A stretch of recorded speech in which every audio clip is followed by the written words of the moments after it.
अस्सलामुअलैकुम वरहमतुल्लाहि वबरकातुहू।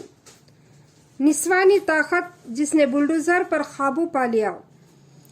इस्लाम की तारीख में हमने अल्लाह के दीन की बका के लिए लड़ने वाली अजीम शख्सियतों की काफ़ी कहानियाँ सुनी हैं।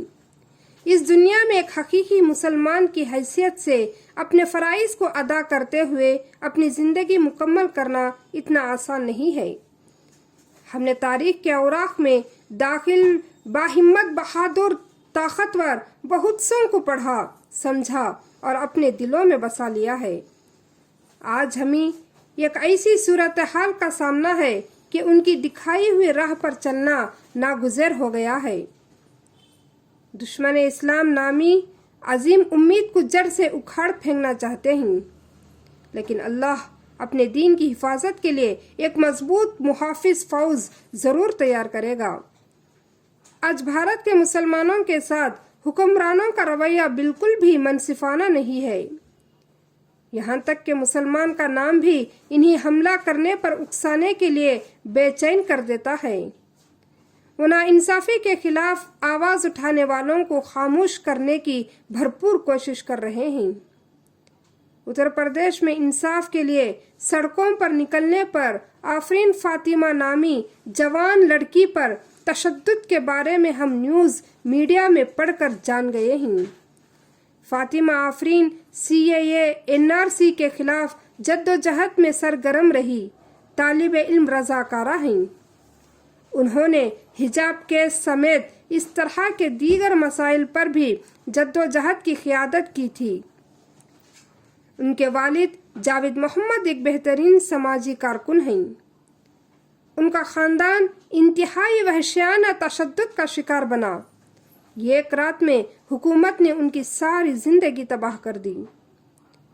पुलिस ने आफरीन के वालिद पर तौहीन रिसालत के खिलाफ प्रयागराज में हुए एहतजाज में पेश आए नाखुशगवार वाक़या का मास्टरमाइंड होने का इल्ज़ाम लगाते हुए ये जुल्म किया था। वालिद को बगैर किसी पेशगी वार्निंग के गिरफ्तार कर लिया जाता है। जिस घर में वह अब तक रहते थे उसे गैर कानूनी करार दिया जाता है। वालिदा और छोटी बहन को नामालूम इलाके में ले जाया जाता है। इस रात उनके ख़ानदान को नाकाबिले बर्दाश्त ज़हनी अजियत का निशाना बनाया जाता है। आम आदमी के लिए घर कई सालों की मेहनत का ख्वाब होता है। इन्हें अदालत जाने का वक्त भी दिए बगैर अगले दिन ही उनके घर को बुलडोज़र का इस्तेमाल करते हुए मुनहदिम कर दिया जाता है। कहा जा रहा है कि अपोजिशन के आवाज़ों को ख़त्म करने के लिए उत्तर प्रदेश दिल्ली में इस्तेमाल होने वाला बुलडोज़र जल्द ही BJP की हुकूमत वाली दीगर रियासतों तक भी पहुंचेगा। दीगर वज़रा ने पहले ही बयान दिया है कि योगी के मॉडल पर अमल करना चाहिए। वो जल्द ही उसे पूरे मुल्क में फैलाने की हिकमत अमली पर तैयार कर रहे हैं। आज भारतीय मुसलमानों की हालत ज़ार इस तरह की है जिसका फ़लस्तीनियों को कई दहाइयों से सामना है।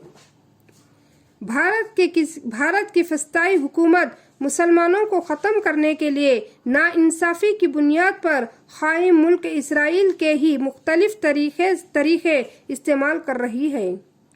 डकैती, क़त्ल, लिंचिंग, बुलडोज़र वगैरह मुसलमानों ने फ़लस्तीन में देखे हैं।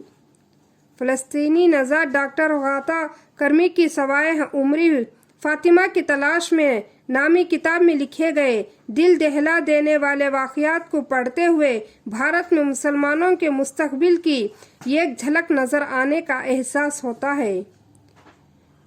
मुल्क की फस्ताई हुकूमत का मुसलमानों के क़त्ल आम की कोशिशों का इसराइली मॉडल इस तरह जारी है। आफरीन फातिमा को पेश आने वाला वाक़या कोई मामूली बात नहीं।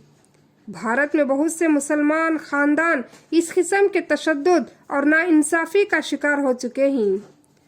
आफरीन के ख़ानदान को मज़ीद मज़ालिम का भी सामना होने का ख़दशा है, लेकिन हुकूमत अपने अंदाज़े के मुताबिक इन्हीं नाइंसाफ़ियों के सामने सर तस्लीम खम नहीं करा सकी।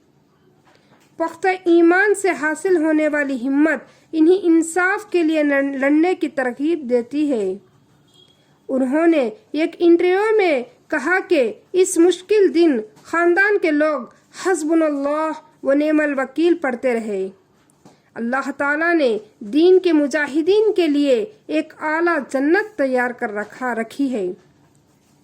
آج ضرورت اس بات کی ہے کہ امت مسلمہ ایک جان ہو کر اعلان کرے کہ اس جنت کی خواہش میں آگے بڑھنے والے مسلمان کو نہ بندوقیں اور نہ ہی بلڈوزر ڈرا سکیں گے۔ اقتدار کی طاقت کے استعمال سے مادی تعمیرات کو تباہ کیا جا سکتا ہے، اس دنیا میں ان کو نقصان پہنچایا جا سکتا ہے۔ جہاں تک مسلمانوں کا تعلق ہے، اس دنیا میں زندگی ختم نہیں ہوتی۔ لہذا دین کے دشمنوں کو یہ دکھانے کی ضرورت ہے کہ اللہ کے بندے اس فانی دنیا کے نقصانات سے ہمت نہیں ہارتے۔